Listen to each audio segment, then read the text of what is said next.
Hello Gatehouse community and happy Friday. In today's episode of It Out Friday, I have Federico Presicci. Him and I talk about personal branding and how to get out of that comfort zone that's stopping you from building your presence online. So if this is something that you're interested in and want to jumpstart, then enjoy this episode. Have a good weekend.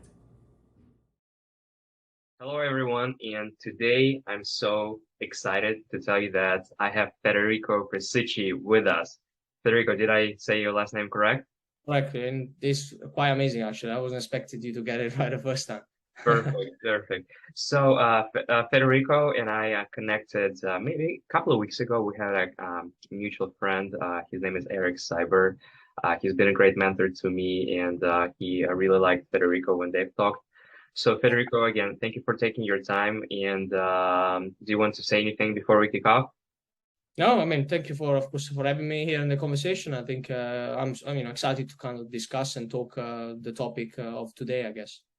Yes, actually. So speaking of today's topic, I'm also excited. These are two things that have been on my mind, and I actually think Federico is going to be the best to talk about it. And these two topics are going to be personal branding and comfort zone. And I'm talking about these two together for a reason, because I think Federico has something to share with us as well. So Federico, personal branding, can you just tell us a little bit more how you started, like what was the thought behind it, and how does it help you now? Sure. Yeah. So as I think for me, of course, before talking about LinkedIn specifically, because I guess it's the platform that what I focus on when it comes to personal branding. Before I think at the beginning of this year, I've been very sporadically really posting on LinkedIn, but I was mainly a consumer, sort of look through posts, like using as well for sales purposes as well. But I never been consistently, posting on LinkedIn. I guess in January, then I had already an intention to get started and. I had the luck of having, one of the initial posts like to go viral and that kind of to give me a bit of confidence, make me realize of the potential of the platform, right? So because on a platform like LinkedIn, the organic reach is higher than other, of course, social media. And also, I think another one that right now is coming up, quite is up and coming, is of course TikTok, where again you'll there as well. You have a lot of organic reach compared to Facebook or compared to Instagram, let's say, because of course are a bit less mature platforms, but at the same time. I think if you look at LinkedIn has a completely different like business model if you compare it to Facebook or Instagram. So yeah, from there I guess I started in my journey like posting 3 times a week, and I think I did that for the first 2 months just to get used to it and understand how things would work. Been following as well a guy which is quite well known on LinkedIn called Justin Welsh, and he posts around he posts a lot around LinkedIn and how to kind of build a personal brand, but also how to write some aspect around copywriting. And that kind of having some knowledge as well was very helpful at the beginning. So kind of give you the confidence, at least give you some direction of where to start from, really. And then I guess has been important for me to understand what I want to post about, which I think is something that a lot of people struggle with, right? So understanding, okay, what do I focus on? And I feel like there are different approaches out there. There is no right or wrong. What is, you might want to start very open and then narrow it down, or already narrow it down from the start and see how it goes.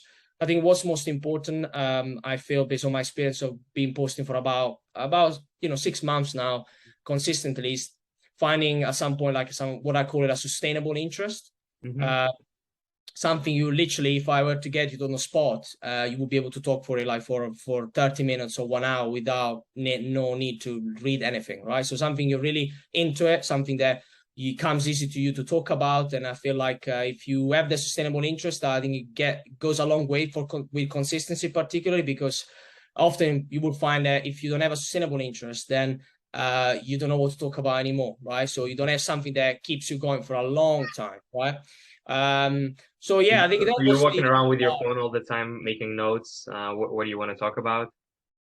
Say again? No, so what do you mean? So do you walk with your phone all the time and taking notes, like the random thoughts that come to your mind that you want to? That's an interesting one. Yeah, I think sometimes it's especially when I'm running, doing exercise or meditating as well. I think it's those moments I often have the best ideas, and sometimes I capture them right away because. I think the other things that are very important when it comes to personal branding is mixing.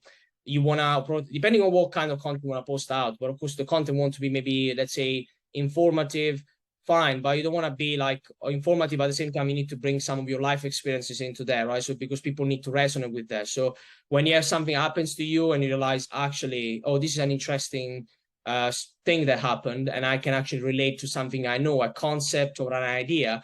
Then when you mix them together, generally those are the kind of post and content that gets most engagement, really. That's something for sure that I've noticed of the last 6 months or so. Mm-hmm. And what was your first post about? I'm just curious. That it went so viral. Oh yeah, so my first post was, as you would expect, it was a very personal post, right? So I think this is generally what happened. So it was all about, I was talking about being able to express emotions freely and allow yourself to say things that you want to say to some of your loved ones. Let's say, not necessarily have to wait for something bad to happen before you say something to them, right? So say it right away. And it was very specific regarding my mom. So yeah, I was very unsure whether to post it or not. And then I just pressed publish, and then from there it went crazy. Was it a vulnerable post? Did you share something? Yeah, extremely vulnerable post. Yeah, extremely vulnerable post. So yeah, that definitely, looking back to it, I realized why it then went viral in a way. But yeah, it was extremely vulnerable, very I would say raw, I guess. Mm-hmm. And to be honest, it didn't follow any particular standard of like, at that time I didn't even know anything about posting, let's say on LinkedIn, to be honest. So I guess for viral posts is a bit of luck. Getting it's maybe the time of the day who puts like you engage at the beginning, maybe you have like some big people have loads of following engagement at the start, and then the people that follow them start engaging as well, and all of a sudden LinkedIn then realize this is a strong post, and then they generally tend to may actually push it. Promote themselves, yeah. Yeah, they promote it. And in total, yeah, it got that post reached 2.85 million views that were on there, and there were like 20. I think it was something like 29,000 likes, and then what 2,000 comments, 300 shares, something like that. It was quite. Did you expect this to happen when you click publish? No, of course you never expect it. Definitely not. And I think, I also, it's not something you should chase, because I can have experience, I've had. Well, I'm sure you're not chasing this, but I was just curious, like, what was your reaction when you saw all of that? I don't know. My reaction was, yeah, I think, well, to be honest, I remember living there for half a day without looking at it. And then I realized all of a sudden, in half a day was 300,000 already views. And I was like, this is not normal. And people were reacting from places that I didn't know, so all these people, I didn't know them. So then from there, I realized how LinkedIn accelerated the reach as well of the post. And then it kept going for 2 weeks without no stop. Until then, after literally 2 weeks, 14 days is completely stopped, like in terms of being exposed to the network. That's awesome. And do you so when you posted for the first time, obviously it was uncomfortable, you were having second thoughts. Fast forward to now, when you post something, do you still have that uncomfortable moment going through your mind? Yeah, it's a good question. I think you can get that. Often you can get what you're gonna think about what you write, and especially when this happens, especially when you're writing. What words you're using? Yeah, well, what I use, but also like what you're talking about. So, for example, if you're talking about like your personal experience, that's also the kind of post that it feels a little bit like, oh, I'm not sure. I know sometimes you might wonder maybe it's my professional platform that I shouldn't do that. I think if you do that with reasons, of course, you don't want to turn it into always personal, right? I think you want to find a good balance. I think it's important to have like, maybe if you post 5 times a week, having those 3 posts that are maybe like more professional, really, talking about some, interesting perspectives, insights, or based on what you do in your job, or anyway, beyond that. But then maybe a couple of times you just have something which is more about life experience and personal, right? I think it's fair to do. And I see also people that post every single day. I don't post every single day on weekend. I generally don't. But I see some people, for example, they use the weekend instead to have more of a more personal sort of post about their life, what they're doing, etc. And generally they keep it a bit more professional in the week. But yeah, that's what I would say ultimately.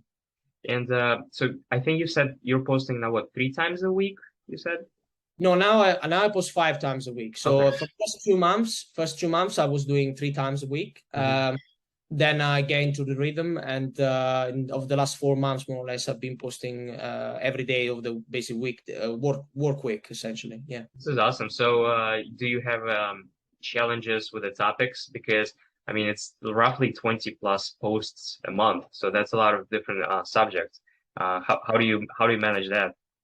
Um, there are different ways you can manage that. I guess what helps a lot to me is that I read a lot. So the fact that I read a lot allows me to have always topics. So normally that's not the problem. What's the challenge might be, of course, then you need to come up with a post that is, it can be, it's quite, easy to read. Is post that also has, even if you're trying to be concise, because you don't want to write too much text on a LinkedIn post, right? It's not a blog post. So you need to kind of convey what you need to convey in a concise form, but at the same time in a way that gets the message across. And especially generally something that kind of calls for engagement. I think that's the important thing, because when I have conversation, right, so you want to connect with people. I think that's the important part of it, right? So I think there is that's for me, for example, the more challenging part. I know that for some people instead the topic can be a challenge, coming up with ideas.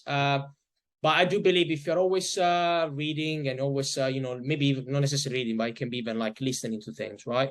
I think, and if you have like some areas which are a sustainable interest, as I said to you about, maybe you have like 2-3 areas, you can generally find always the topic. For example, in my case, I work in sales enablement, which is all about like training and coaching and enabling salespeople to perform better and to sell more.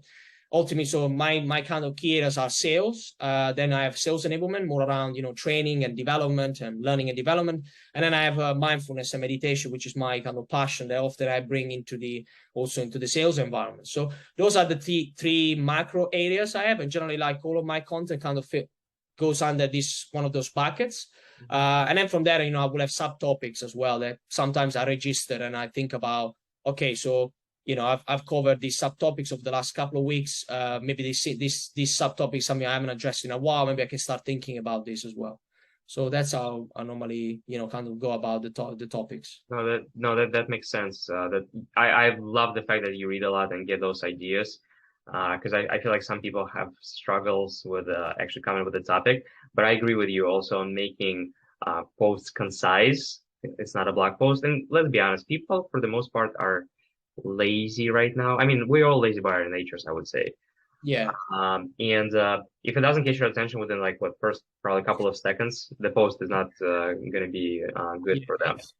Do you post on other platforms? Do you have LinkedIn? Do you have Facebook, or you're primarily focused on LinkedIn? No, I did. My recommendation, I don't post in other platform, first of all. I think, first of all, because I don't have the bandwidth to be able to do that. Just already like posting on LinkedIn and that regularly, I think requires a lot of energy, not just because, I mean, I think the posting is not the most time consuming part. I think the most time consuming part is the daily engagement with the other posts.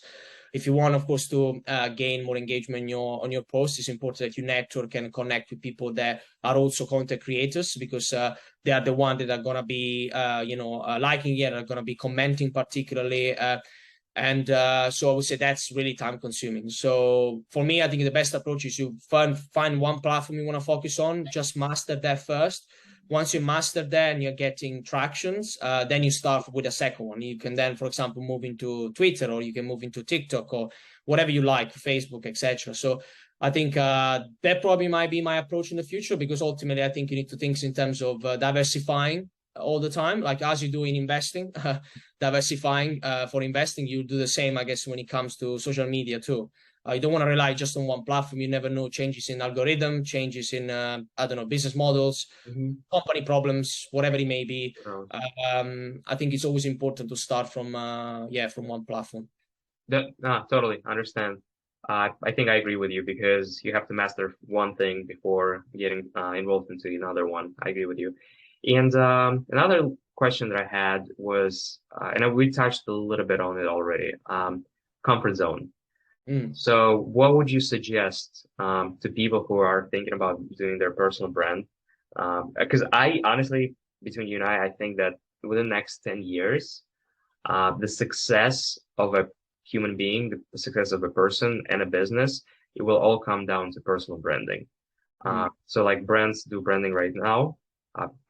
So there's going to be personal branding challenge for a lot of people. So I think the better personal branding you have with the next 10 years, the better chances of you becoming and staying successful, just because people want to see who you are, trust you, believe in you. So with this being said, a lot of people probably feel uncomfortable building their personal brand because it takes a certain type of personality. So what would you suggest to those people how to fight this comfort zone, like, or how do you fight this feeling of being uncomfortable? Yeah. Yeah, it's a tricky one because it depends, as you say, like depends what kind of person you are. I think there is definitely no that doesn't mean. And first of all, there is regardless of what kind of person you are, everyone can reach the certain level of, I would say, success when it comes to personal branding, which is anywhere personal, right? Success is different from everyone. I think people yeah, might be the more introverted or more extroverted, all that kind of things. I guess what that means simply is that maybe somebody will have a bit of a harder time at the beginning compared to somebody else, fair to say. But ultimately, when it comes to the actual doing it, I think one important bit is about the reasons why you're doing it. I think that's a big part, right? So because if you're doing it just because you're seeing people around you doing it, that can be a problem, and sometimes it's not just strong enough to keep going for the long term. And that's why I come back to the point of that what you're passionate about, what you care about, not necessarily to have a passion, but there is anything you care about, and you like, for example, to get out there and communicate. If that's there, okay, that's a first important step, right? So because you have something to communicate. And I can also take the example in my life when, for example, I was trying to push myself beyond the fear of public speaking, let's say, which to be honest is actually more scarier than the actual things of pressing publish on LinkedIn. I feel like what really got me through that is the fact that I realized, okay, one of my values is the fact that there are some areas that I feel like I care about and are important to me, and I like also to potentially educate around people around that. But if I'm not public speaking, I'm basically losing an opportunity to communicate that. So that means that there is a value that I hold, close to me that I wasn't really fulfilling just because of the fear of something. And in the first place, that means already that's something that is not right. Because you're in the first place, it means that you are actually behaving in a certain way only because you're trying to avoid a particular discomfort. Okay. So when you realize that, the step is to reconnect with your value. And then, of course, it's about self-awareness, the second piece, right? So once you know the reasons why this is good and you want to do it really, and you believe in it, the second piece is about understanding, okay, what you actually feel about posting or starting out, and it is about like being present with your own emotional reaction. Even the thought of posting might generate already some emotions for some people, right? So you might feel it somewhere in the body and stuff. When you're able to kind of notice the emotion and be okay with it, with the fact that it's gonna feel a bit like you're not gonna feel the best at the beginning. When you kind of can make peace with that and be okay with it, I think the combination of these two things then allow you generally to start posting in the first place. Now, the way I'm putting it here, though, is not saying that this works for everyone, but I'm saying if there is somebody, for example, is not managing to do that, I think these are the two things to figure out. First, the reason why is important. There is a value that I hold close, that I believe, okay, I care about this topic, I care about this area, I want to communicate, and I think I can impact people, number one. Number two, I'm saying, okay, why does it feel like that? And trying to explore that and be okay with it. And then you can start. For some people, instead, it just comes natural, right? So there are some more luckier people, let's put it this way, because at the end of the day, it's a bit of to an extent is about how we are built and the natural talent we have. Some of these people don't need to do through this process. They just do it, right? And then they move from that. So this is, I mean, I'll stop there in terms of just as you're asking for, just kind of getting over the first bit, because of course that's one challenge, but then there is the challenge of keep going, right? So that's the second piece, I guess. Yeah, and I think to be honest, your first point of why you're doing this is very important because, like you said, there are extroverted people, introverted people, and I'm a big fan of saying that even the most introverted person is going to be shining when they talk about subject that he or she likes. So if a person is really that passionate about something and he really feels like he has so much to share about it, I don't really think it's even it's gonna matter if it's extroverted or introverted person, because that passion is gonna be there. So I think, like you said, like if they know why and they're doing this, not for likes, obviously, because it's like chasing money, it's like never ending goal. But if you want to do something that's noble, so to speak, I think that's gonna drive everyone further. Yeah, Well, no, definitely, I agree. Yeah, no, it's definitely like that. no, awesome. Thank you for taking your time. I promise I'm not gonna take more than a certain amount of minutes of your day. Plus, yeah, for people who don't know, Federico you're in UK, right? Yeah, based in the UK, Bristol, just a couple of hours west of London, more or less. Yeah, so it's about close to 1 million people live here, so it's still a decent sized city. So yeah, by the time we roll it out, it's going to be Friday afternoon, late afternoon in America. It's going to be night in UK. But just so you know, that's it's morning for me here, and it's already evening for Federico, who had a full day of work. Yeah. But Federico, again, thank you so much for your time. It's been such a great pleasure to connect with you. Okay. Any last thoughts to share with the audience? Yeah, no, I mean, I think no, last thoughts is always come back to what I said. Really, I'm a big believer of apart from the idea, a lot of people talk around there about setting goals. When it comes to, it can be about personal branding, it can be about career, professional development, etc. But I think it's always I flip there, and I will always start thinking about my values and what it's matters to me, and values in different areas like work, life. I mean, I would say relationship, etc. Once you figure out your values, which are the things you can live by every single day, then you can set your goals to align with those values. When you're in that position, you build a foundation that really kind of, whenever you're having setbacks and stuff like that, you are have a reminder of why you start in the first place. And as probably have heard that, that kind of can keep you going. The same will apply to personal branding particularly, right? So because sometimes, posts are not going to do well. Things are not going to go very well for a while. Maybe there's not landing very well with your audience. But if you remember the reason, you will learn from it, and then at some point it's going to click, right? You don't know when it's going to click, that's the issue, but at some point it will click if you keep going, right? So Yeah, that I think keeping in your head why you're doing this. And my other favorite thing that I think is the rule of everything is consistency. If you stick to something and you keep pushing and you keep working on it, you will see the results eventually. It's like it's just it's inevitable. Okay, well, Federico, again, thank you for your time. I had so much pleasure. And if you need to reach out to Federico, you can find him on LinkedIn, Federico Presicci, out of UK. So he will be more than happy to talk to any one of you. 100%. Thank you again, Alex.